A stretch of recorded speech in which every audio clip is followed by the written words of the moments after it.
여기 오대산 공룡도입니다.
우리 우회전 하겠습니다. 차분차분 이동하겠습니다. 우회전.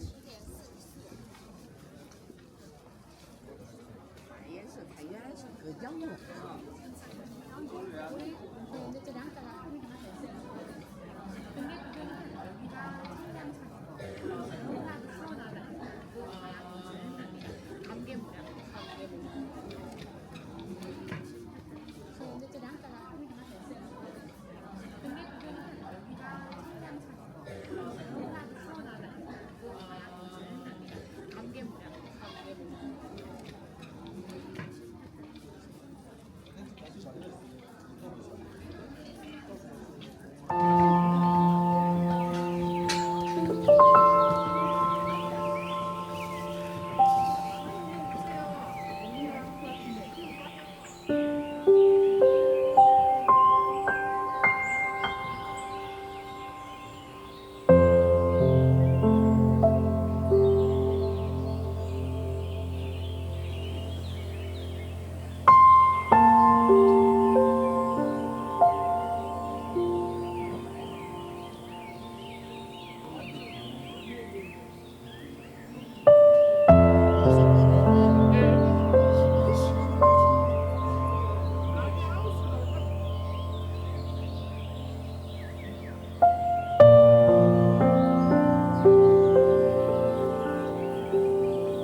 전통사를 가면 이야기를 할 텐데 우리 가이드 분들이 너무 많은 이야기를 하는데 이제 흥미 위주로 좀 해줘야 되니까 이야기들이 이렇게 픽션과 넌픽션이 막 너무 넘나들어서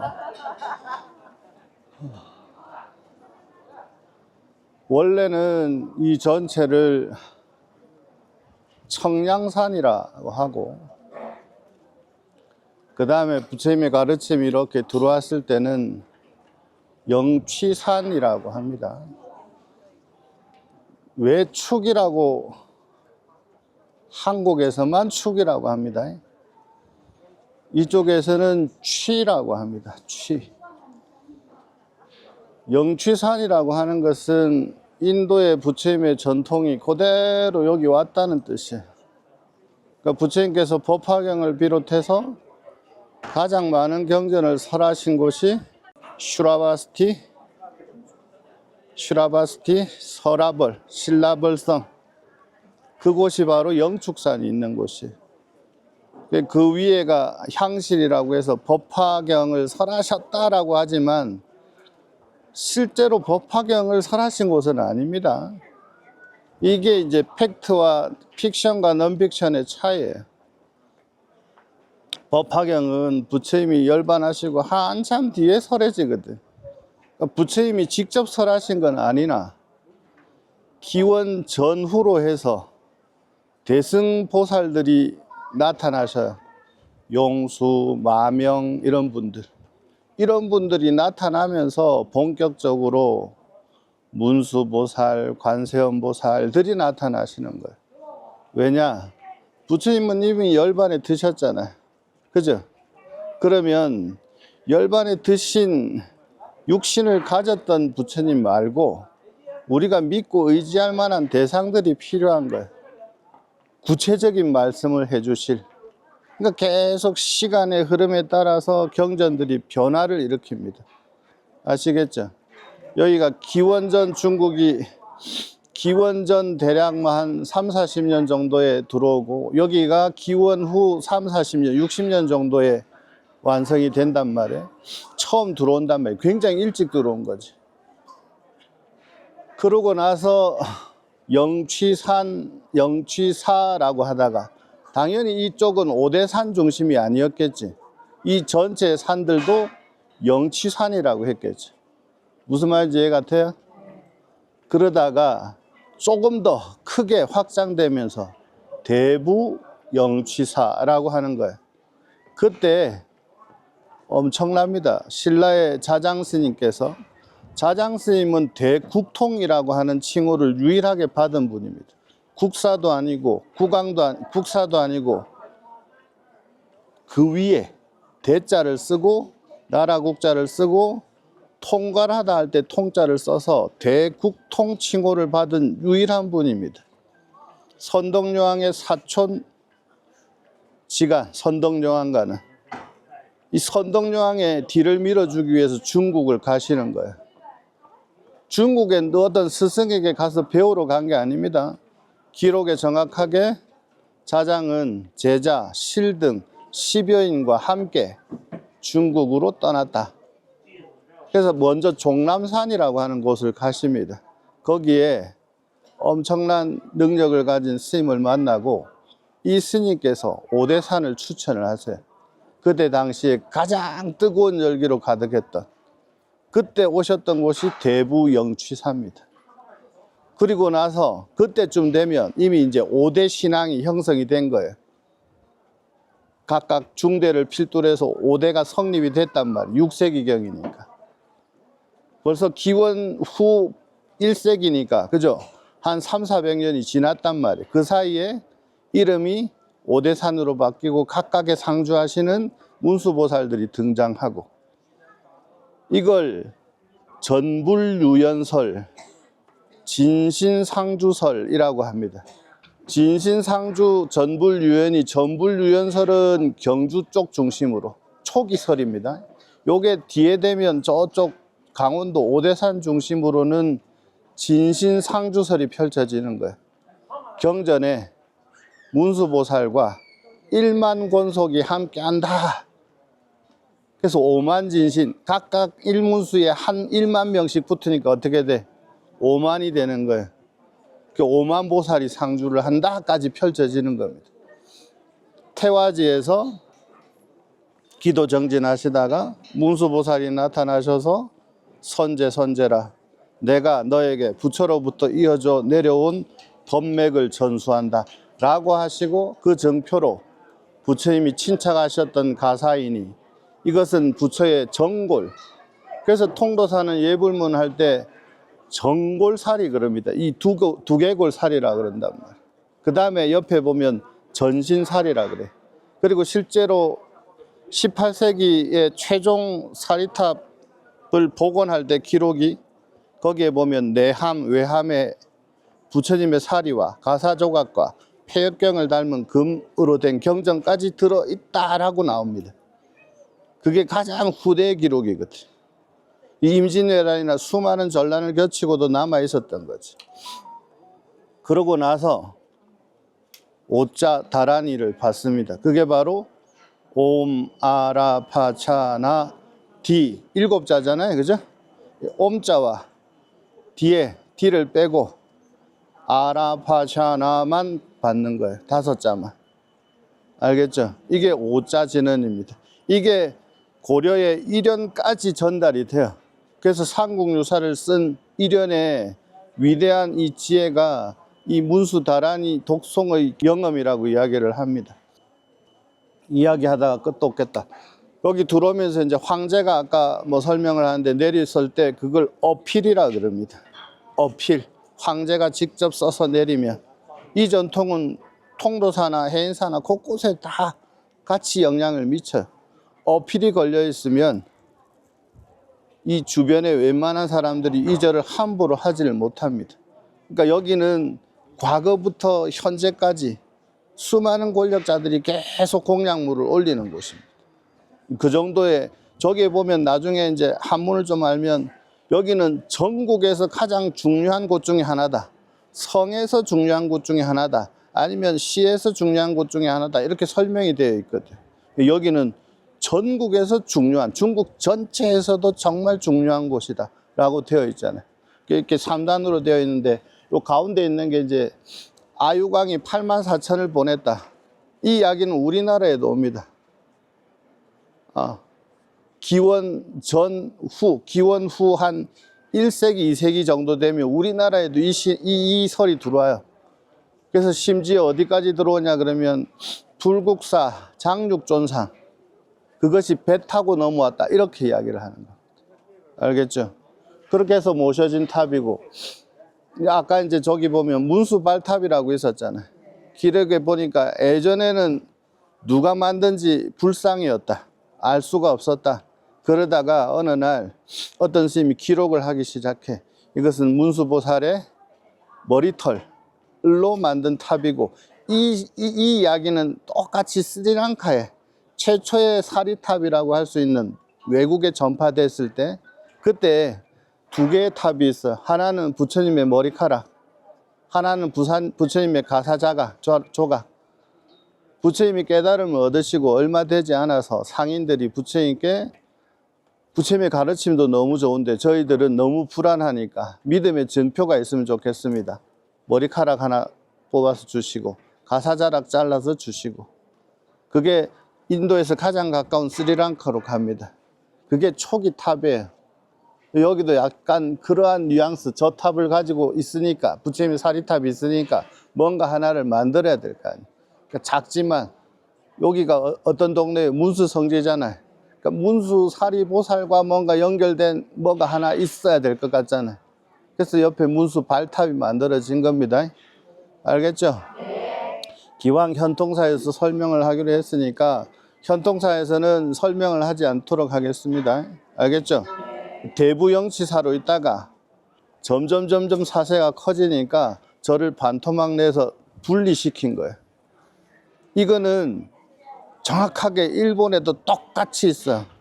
동본원사, 서본원사. 세력이 커지면, 절이 커지면 세력이 커지잖아. 세력이 커지면 사람이 많아지죠. 사람이 많아지면 뭐예요? 경제적인 능력이 커지죠. 그러면 이 자체를 지켜야 될 뭔가 있어야 될 것 같잖아요. 그러니까 무장을 하게 돼요. 그러면 어떤 황제를 밀어주기도 해. 이때 참화를 겪습니다. 이때. 그래서 종교는 절대 권력과 가까이 하지 말아라 라고 하는 이유가 거기에 있어요. 근데 서양은 종교 분리라고 하지만 철저히 종교가 합쳐져 있거든요. 왜냐하면 서양의 왕은 왕으로서의 당위성을 얻으려면 누가 인정을 해줘야 돼요? 교황이 인정해줘야 되죠. 추기경이 인정해줘야 되죠. 그게 이쪽도 역시 마찬가지 비슷한 양상을 띱니다. 그러니까 절이 커지고 힘이 커지고 강력해지면 어때요? 자금이 넘쳐나잖아요. 그럼 어딘가 뭔가를 하게끔 될 것 같잖아요. 지금도 소림사에서 전 세계의 토픽감이 된 이유가 거기에 있습니다. 알겠죠? 그러니까 보시를 할 때 공양을 올릴 때 현명하게 올리는 것이 중요하다. 그리고 여기는 제가 이제 이렇게 복장을 갖추고 다니는 이유는 통도사가 영축산 통도사, 영취산 통도사라고 했잖아요. 왜 그랬을 것 같아요? 이제 이유를 알겠죠? 자장스님이 여기 오셔서 아, 여기가 부처의 법이 이쪽으로 왔다고 하는구나. 그러면 나는 문수로부터 부처의 사리와 부처의 가사를 받았으니, 그러고 가서 제일 먼저 한 게 황룡산목탑이고 제일 신비지처의 부처의 정골사리를 가사를 모신 곳이 바로 통도사 사리란 말이에요. 그러니까 그때 당시는 건물을 짓지 않았어요. 둔덕 형태. 그걸 딱 복발이라고 합니다. 복발. 현통사와 타본사는 원래 대부영취사, 대부영취사의 원래는 영취사, 이 전체는 원래는 청량산이라고 했다. 청량은 부처의 가르침이 시원함을 준다는 뜻이다. 그리고 들어올 때 강희 왕제가 중간에 량자에 획을 하나 더 껐다. 그것은 두 가지 의미가 있습니다. 더 시원하라는 의미가 있고, 황제의 글은 일반 글과 조금 다르게 내립니다. 무슨 말인지 잘 모르겠죠. 이러한 것들은 비석이나 저런 걸 전문적으로 공부를 해야만, 저 비석문을 해독하려면 원래 금성문학이라고 해서 한문의 제일 끝에 공부하는 게 금성문학이에요. 그래서 저 비석을 읽어내리는 게 중국 사람들 중국 글로 써져 있잖아요. 못 읽어내립니다. 왜냐하면 수천 년 전, 수백 년 전 어투랑 지금 어투랑 틀리고, 저기는 문학적 소양이 깊어야만 읽을 수 있어요. 중국말로 써져 있지만 중국 사람들이 볼 수가 없습니다. 알겠죠? 자, 너무 좋은 곳에 와서 곳곳에 이제 편액이라고 붙어 있는 게 전부 황제를 칭송하는 것들로 되어 있습니다. 부처님의 가르침 뭐 펼치는 이야기보다는 전부 연수, 그 다음에 연화, 황제의 수명을 올해 또 이 찬탄하는 글들로 써져 있는 것이 황제들이 그만큼 여기에 많이 왔다 갔다 하는 것을 이야기하는 것이다 생각을 하면 되겠습니다.